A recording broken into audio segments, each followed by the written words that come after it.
Ustedes saben, porque lo hemos venido conversando, el domingo es la segunda vuelta electoral en Brasil, el segundo turno, como le dicen ellos, de unas elecciones en las cuales se juega no solamente el futuro de ese país, sino también el de toda la región. Brasil es el hermano mayor de Sudamérica, es una potencia global indiscutible, y allí se miden cuerpo a cuerpo Luis Ignacio Lula da Silva, expresidente en dos oportunidades, y Jair Bolsonaro, el presidente actual. Uno por el Partido de los Trabajadores, otro por la extrema derecha, que viene gobernando desde 2019, viene recortando la ventaja que desde el principio tuvo Lula, Jair Bolsonaro. También es cierto que Bolsonaro hizo una mejor elección de la que se esperaba en la primera vuelta. Quien en su momento juzgó a Lula por hechos supuestos de corrupción, quien lo condenó y lo metió tras las rejas, fue Sergio Moro. Sergio Moro en la primera vuelta fue electo senador. Con el 33% de los votos por el estado de Paraná, uno de los estados del sur de Brasil. Y Sergio Moro, además, fue un pedazo de la historia importante de Brasil de estos últimos tiempos. Tiene la gentileza de hacerse un tiempo para atendernos, Moro, esta tarde, así que lo saludo desde aquí. Vamos a hablar lento, yo mi español, él su portugués, y en todo caso negociaremos en el medio alguna especie de portuñol que espero ustedes del otro lado entiendan. Moro, ¿cómo le va? Alejandro Berkovich lo saluda desde Radio Con Voz, Buenos Aires. Tudo bem, Alexandro? Muito obrigado, muitas gracias pelo convite. Peço excusas por não falar espanhol, mas vou falar em português com pausas, devagar, para melhor compreensão do nosso ouvinte. Me parece que se entiende así. No sé, igual acá mi compañera Noelia Barral Ligera habla portugués, fala, así que cualquier cosa lo traduce. Cualquier cosa intervengo, vos me decís. Bien, yo mientras entienda, creo que entienden del otro lado, y en todo caso aclaramos alguna palabra. Moro, primero, ¿por qué finalmente usted no fue candidato a presidente? Que recuerdo había querido serlo incluso en una anterior oportunidad. Alejandro, houve tentativas aqui no Brasil de quebrar essa polarização entre Bolsonaro e Lula. E eu entendi que essa polarização ela é ruim para o país e tentei viabilizar uma candidatura presidencial. Nós chamamos aqui de terceira via. E entre esses candidatos da terceira via, fui eu que atingi a maior percentagem de pontos de pontuação nas pesquisas. Mas o que a gente percebeu com o tempo, faltou apoio, principalmente do mundo político, para que nós pudéssemos concorrer com partidos mais fortes, mais robustos. E eu tive que readequar os meus planos. Me candidatei ao Senado pelo estado do Paraná e fui um candidato que não tive apoio nem de Lula nem de Bolsonaro. Fui uma terceira via, vamos dizer assim, mas na candidatura ao Senado. Infelizmente, otras candidaturas también de tercera vía no decolaron.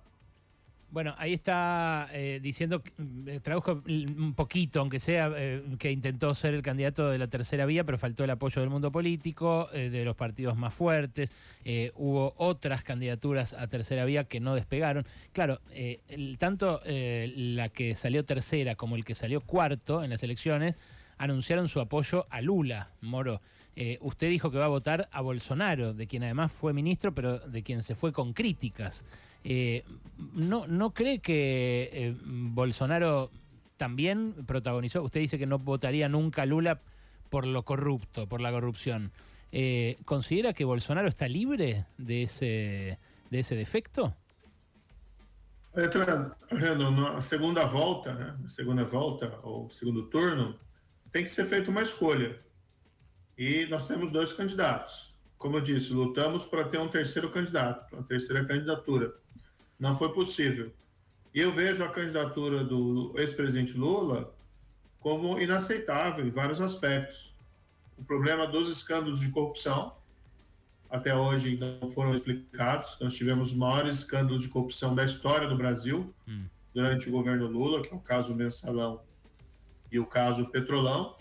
O próprio Lula foi condenado em mais de uma instância judicial, em 3 instâncias, depois foi beneficiado por uma decisão, a meu ver, errada do Supremo Tribunal Federal Brasileiro, que não disse que ele é inocente, mas anulou a condenação por questões formais.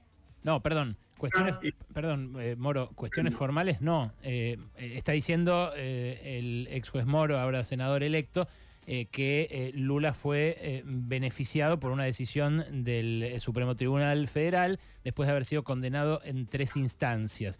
Y que ese fallo no dijo que él fuera inocente, sino que lo liberaba por cuestiones formales. Yo ahí le repregunto, Moro, ese fallo lo que dice es que se cometieron ilegalidades en la instrucción del proceso, en la cual participó usted.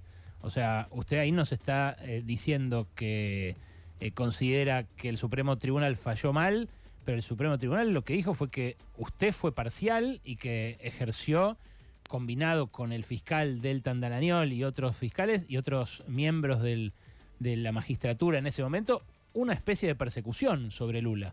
Usted Desculpe, Alejandro, não houve nenhuma perseguição contra o Lula. É uma decisão do Supremo, que nós respeitamos como instituição, mas é uma decisão política. Qual é essa perseguição? Quando a sentença foi confirmada num tribunal de apelação por outros 3 juízes, quando a sentença foi confirmada por outros 5 juízes em outro tribunal em Brasília, e quando o ex-presidente Lula foi condenado também em outro processo por outro juiz. Então, o que existiu aqui foi um erro judiciário que beneficiou o ex-presidente Lula, mas não apaga a corrupção que houve durante os governos do PT, tanto do Mensalão como do caso envolvendo a Petrobras ou Petrolão. Para você ter uma ideia, a Petrobras, esse ano, divulgou uma nota oficial na qual ela afirmou que ela conseguiu recuperar, por conta das investigações da Operação Lava Jato, 6 bilhões de reais, aproximadamente 1 bilhão aí de dólares, que teriam sido pagos em subornos para funcionários da Petrobras e diversos agentes políticos. Então, os escândalos de corrupção do governo de Lula e do PT são reais. Bueno, es que confirmados por essa devolução, inclusive, do dinheiro. Lo que, ahora está diciendo que... ¿Querés traducir vos directamente? Decirlo vos, no es así. Bueno, lo que está diciendo es que la sentencia de Lula fue confirmada por 3 jueces primero, 5 jueces después. Lo que existió aquí es un beneficio judicial para Lula, dice Sergio Moro. Eso no oculta la corrupción de los gobiernos de Lula. Este año Petrobras informó que logró recuperar 6 billones de reales de la operación Lava Jato de pagos de sobornos. Los escándalos del gobierno del PT son reales. Claro, lo que usted no... 6 bilhões, ¿no? Billones. Billones, sí. Sí, serían mil millones. Miles de serían millones. En nuestro caso, nosotros le decimos así. Lo que pasa, Moro, lo que no encontró usted fueron las pruebas para vincularlo a Lula a eso, o al menos no lo consiguió hacer. Lula nomeou os diretores da Petrobras envolvidos no escândalo de corrupção. Desculpa, Alexandre, mas eu conheço bem o processo, conheço bem os autos. Não tenho dúvida. Em nenhum momento o Supremo Tribunal Federal disse que Lula era inocente e que não havia provas. Não existe nenhuma afirmação nesse sentido na decisão do Supremo Tribunal Federal. O que existe, como eu disse, a América Latina, infelizmente, tem uma tradição de impunidade para crimes de grande corrupção. E essa tradição foi quebrada aqui no Brasil com a Operação Lava Jato, com repercussões em toda a América Latina, inclusive em países como Peru, Equador, entre outros. Agora, o que nós estamos vendo é o velho sistema querendo voltar à impunidade. E por mais divergências, tenho grandes divergências com o atual governo, Bolsonaro, e seria um senador independente, mas moralmente para o Brasil seria um desastre a volta do ex-presidente Lula.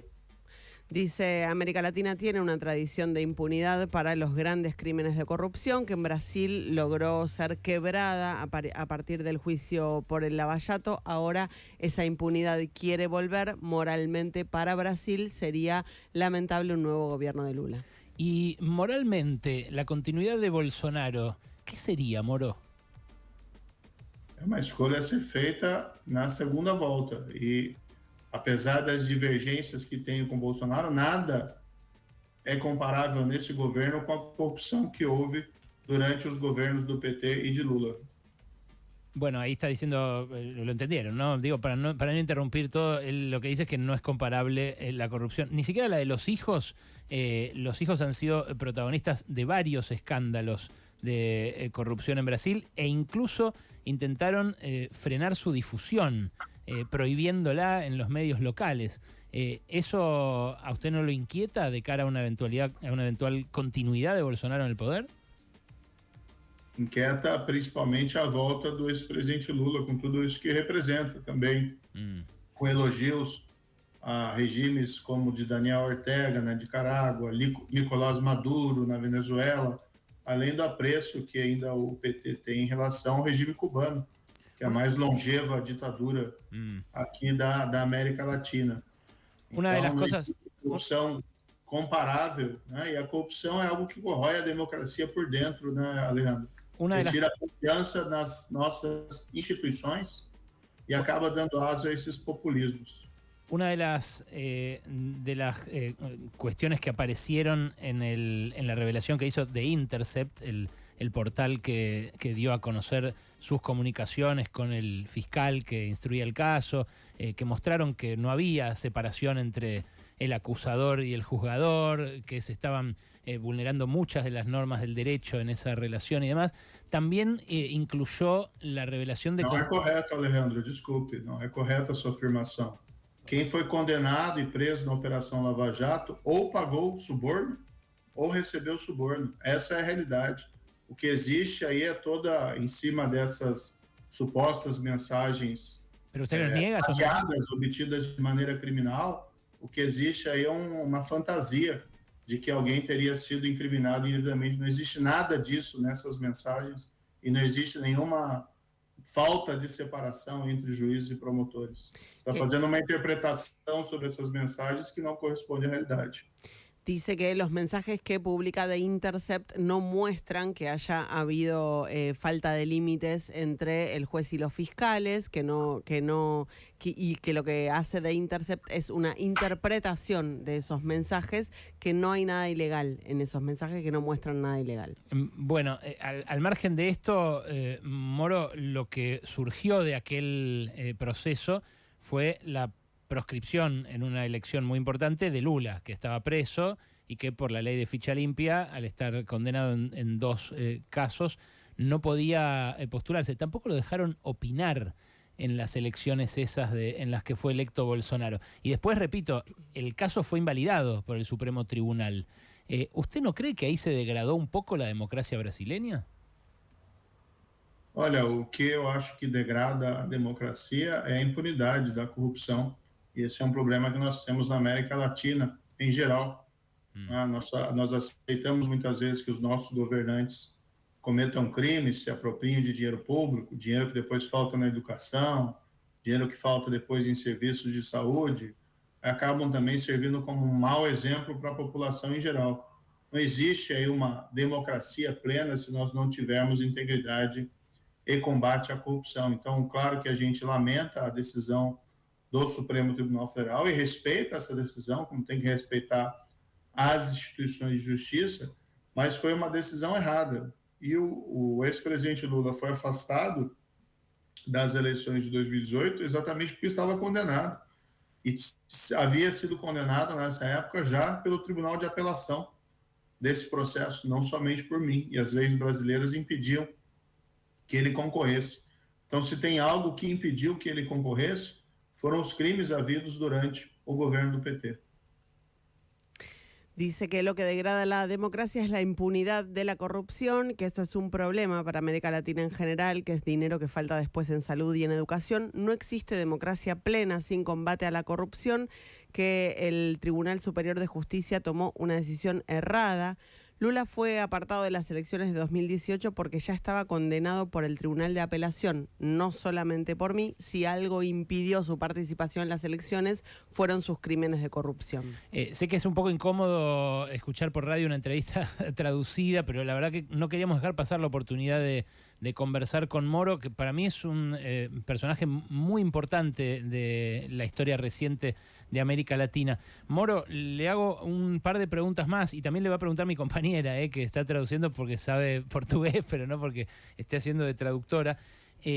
Cristina Fernández de Kirchner, la vicepresidenta actual en la Argentina, suele mirarse mucho en el espejo de Lula y denuncia, especialmente a partir del caso Lavallato y de su anulación, denuncia lo que ella denomina lawfare, la persecución combinada por parte de la justicia, los medios de comunicación y determinadas fuerzas extranjeras, que a eso le apuntaba antes cuando dije que se revelaron contactos suyos con la justicia estadounidense, con funcionarios de otros países, y esto lo asocia con una persecución contra las fuerzas populares para imprimirle un determinado rumbo político a la política de la región.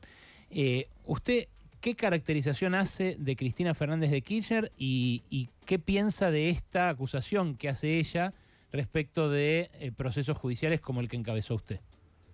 Olha, nós temos na América Latina, Alejandro, que adotar uma agenda de reformas modernizantes dos países da América Latina. Então, no Brasil, isso envolve, por exemplo, reforma do sistema de impostos, envolve uma abertura comercial, uma dinamização da economia. Eu não me atrevo aí a dar sugestões para a economia da Argentina, porque não conheço. A gente acompanha apenas a distância e vê que não vai bem, e por decorrência de vários erros. Agora, a gente tem que parar na América Latina de responsabilizar as nossas dificuldades por fantasiosas interferências de governos estrangeiros. Então, aqui no Brasil, por exemplo, alguns integrantes do Partido dos Trabalhadores afirmaram que essas investigações sobre crimes de corrupção tinham um envolvimento, por exemplo, da Justiça norte-americana, do Departamento de Justiça, que chegaram até a falar que eu seria um agente da CIA. Isso são aquelas conspirações fantasiosas de pessoas que não conseguem justificar os seus crimes e começam a inventar álibis fantasiosos. Então, eu não conheço essas declarações da vice-presidente Cristina Kirchner, que a gente sabe, ou pelo menos ouvi dizer que também responde a processos aí na Argentina, mas o fato é que as pessoas têm que se defender em relação aos fatos que lhes são apresentados. E invocar essas teorias de conspiração me parece mais uma tentativa de diversionismo, de desviar o foco, do que qualquer outra coisa. Él comenta que, bueno, no se anima a dar sugerencias para la economía argentina porque no la conoce, pero a la distancia ve que la economía argentina no va bien, que hay varios errores, pero dice no hay que responsabilizar a nuestras dificultades de fantasiosas interferencias de gobiernos extranjeros. Aquí también aseguraron que los procesos judiciales tenían injerencia de la CIA, pero eso es fantasioso. No conozco las declaraciones de Cristina, que también enfrenta juicios en Argentina, pero entiendo que las personas se tienen que defender de las acusaciones y no apelar a conspiraciones. ¿Cree que la idea de lawfare es eso? ¿Es una idea conspirativa? Eu acredito que nós temos que analisar cada caso concreto, analisar a situação específica, para verificar se tem alguma base. Quando, por exemplo, aqui no Brasil, o PT afirma que havia uma conspiração da CIA, é evidente que isso é uma fantasia por completo, não existe nenhuma base fática para esse tipo de afirmação. E os escândalos da Petrobras, como eu disse, são reais. As pessoas, empresários que pagaram suborno confessaram, funcionários da Petrobras confessaram, devolveram dinheiro. Foram 6 mil milhões de reais recuperados que entraron en los cofres públicos. Entiendo. Entonces, ¿de dónde veio ese dinero? Yo lo quería llevar al caso argentino porque usted sí conoce, por lo menos vino a la Argentina aquí y se fotografió con jueces de la Corte Suprema, en su momento con el juez Claudio Bonadío, que era el que más la investigaba. Intercâmbio cultural, Alejandro. Nada mais do que isso. Como havia os processos aqui no Brasil, e isso acabou ficando notório em toda a América Latina, fui convidado a conversar, a palestrar, a falar sobre o direito brasileiro, sem qualquer espécie de envolvimento em processos aí na Argentina que sequer conheço os detalles. Bien, bueno, ahí más o menos lo que dice es que fue invitado a un intercambio cultural, que no cambiaba, que no implicaba cosas de la justicia local, sino de allá. Me parece que se entiende más o menos. Le pregunto nuevamente sobre Bolsonaro, porque en definitiva es lo que se juega este domingo. Cuando usted se fue del gobierno de Bolsonaro, lo acusó de intentar intervenir con investigaciones que llevaba adelante la Policía Federal. ¿Esto no lo hace rever esta idea de que es el mal menor frente a Lula en términos de corrupción? Eu fui eleito como senador independente, sem apoio de Lula e sem apoio de Bolsonaro, e vou trabalhar no Congresso Nacional pelo fortalecimento da justiça brasileira e de nossas instituições. Entre elas, defender a maior autonomia da Polícia Federal, defender o fim de privilégios que são destinados a parte da nossa classe política, que acabam funcionando também como uma blindagem. Agora, dentro de uma eleição em que existem duas escolhas no segundo turno, a alternativa Lula y PT es inaceptable para mí. Bueno, dice que él se presentó como senador independiente y que trabajará en el Congreso para fortalecer a la justicia y a las instituciones, pero dentro de una elección de dos opciones, Lula se le vuelve una opción inaceptable. Para el que se engancha ahora, estamos hablando con Sergio Moro, que es el juez que encarceló a Lula en su momento. Ahora fue electo, cuando fue la primera vuelta electoral en Brasil, senador por el estado de Paraná y fue ministro de Bolsonaro durante la primera parte de su mandato. Moro, después de lo que fue el resultado de la primera vuelta, que sorprendió porque las encuestas no anticipaban la cantidad de votos que sacó Jair Bolsonaro, ¿usted qué cree que va a pasar en esta segunda vuelta? ¿Va a revalidar la victoria a Lula o Bolsonaro puede dar vuelta a la elección? Será uma eleição apertada, né? Um resultado, isso me parece que nós temos um pouco mais de clareza, que será uma eleição por uma diferença de resultado pequena, mas eu não me atreveria a apontar o vencedor. Bueno, dice que va a ser una elección apretada, con una diferencia pequeña y que no se anima a anticipar un resultado. Até porque, como houve o resultado da primeira volta, né, mostrou que os nossos institutos de pesquisa apresentaram resultados não muito confiáveis, não muito precisos, ou pelo menos distantes daquilo que foi o resultado das urnas. La primera vuelta... Nesse cenário é difícil, nas pesquisas atuais, basear nelas, tirar un prognóstico muy tranquilo.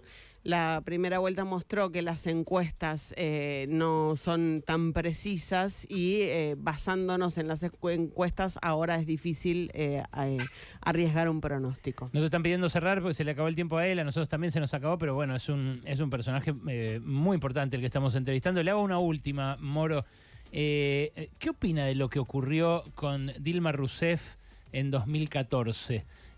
Porque, bueno, movimientos de partidas fiscales acá son muy habituales, en otros gobiernos también los hubo, y sin embargo, a caballo de todo lo que se estaba investigando también de corrupción, Dilma terminó destituida, en lo que aquí en Argentina muchos consideramos un golpe de Estado. ¿Usted cómo lo define? ¿Qué cree que pasó? Y de vuelta, ¿qué cree que generó como efecto para la democracia brasileña? Houve um impeachment que seguiu os procedimentos legais, foi uma decisão soberana do nosso Congresso. É um impeachment que durou, inclusive, meses, né, toda a tramitação. E, a partir dali, foi possível, assumindo o novo governo, foi possível começar a recuperar a economia brasileira da grande recessão provocada pelas políticas econômicas equivocadas do PT entre 2014 e 2016. De todo modo, Alejandro, essa foi uma decisão do Congresso brasileiro. Sim, claro. A democracia brasileira segue sólida, né, com liberdades. Claro que vale aquela velha frase conhecida do Thomas Jefferson, que o preço da liberdade é eterna vigilância. Então, nós temos sempre que estar vigilantes para preservar as nossas liberdades e a nossa democracia. Claro, lo que pasa es que ese Congreso también tenía un montón de corruptos que usted mismo investigó por corruptos, ¿no? Entonces, ¿quién puede tirar la primera piedra ahí? Olha, realmente nós temos problema endêmico na América Latina, não só no Brasil, de corrupção na política, mas também não podemos fazer aquele juízo geral de que todos são corruptos. Até porque quando se afirma isso, muitas vezes se alivia para aqueles que realmente são. Então, acho que a tarefa do cidadão comum é se envolver mais na política para a gente tentar fazer com que as pessoas que se envolvem em crimes de corrupção, desvio de dinheiro, sofram, né, consequências e sejam sacadas da esfera da política. Assim a gente começa a melhorar as coisas.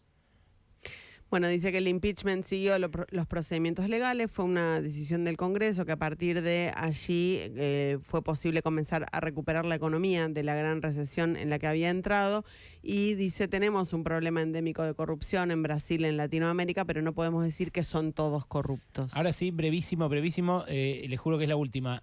Hubo un atentado que intentó asesinar a Cristina Fernández de Kirchner aquí en la Argentina hace algo así como 3 meses. Y quienes la intentaron asesinar formaban parte de redes donde se la acusaba de corrupta y se hacía mucho hincapié en esa condición de corrupta. ¿Qué cree de ese intento de homicidio? Si leyó sobre él o si sabe algo, y qué piensa de ese tipo de acciones que muchas veces pueden generarse a partir de noticias y de consensos que se forman también públicamente. Olha, eu sou contra qualquer espécie de violência, seja contra políticos ou seja contra pessoas em geral. Infelizmente, essas polarizações acabam fomentando algumas paixões e, por vezes, pessoas acabam, né, se descontrolando e praticando atos que são absolutamente condenáveis. Mas eu não conheço em detalhes esse episódio para dar uma opinião mais específica. Eu lamento, no entanto, né, como vendo à distância, que isso tenha ocorrido. Estoy en contra de cualquier forma de violencia contra un político o contra las personas en general. Lamentablemente la polarización acaba fomentando algunas pasiones y las personas terminan descontrolándose y llevando adelante actos condenables, pero no conozco en detalle el episodio para dar una opinión, aunque considero que es lamentable. Moro, gracias por este rato que se tomó para conversar con nosotros. Hasta luego. Muchas gracias, Alejandro, y un abrazo para todos ahí en Argentina. Sergio Moro, senador electo por el estado de Paraná, el juez que más incidió en la política de América Latina durante el siglo XXI. El hombre que además puso tras las rejas no solo a Lula por 580 días, sino también al empresario más importante de Brasil en ese momento, que era Odebrecht, el jefe de la constructora homónima. Después se siguió desarrollando una historia en la cual, nosotros estamos inmersos. Nos extendimos un poquito, a veces pasa, pero nos pareció que valía la pena. Alejandro Berkovich, Noelia Barral Grijera, Alejandro Wall, Nahuel Prado. Pasaron cosas. Pasaron cosas. ¿Cómo? Radio con Voz.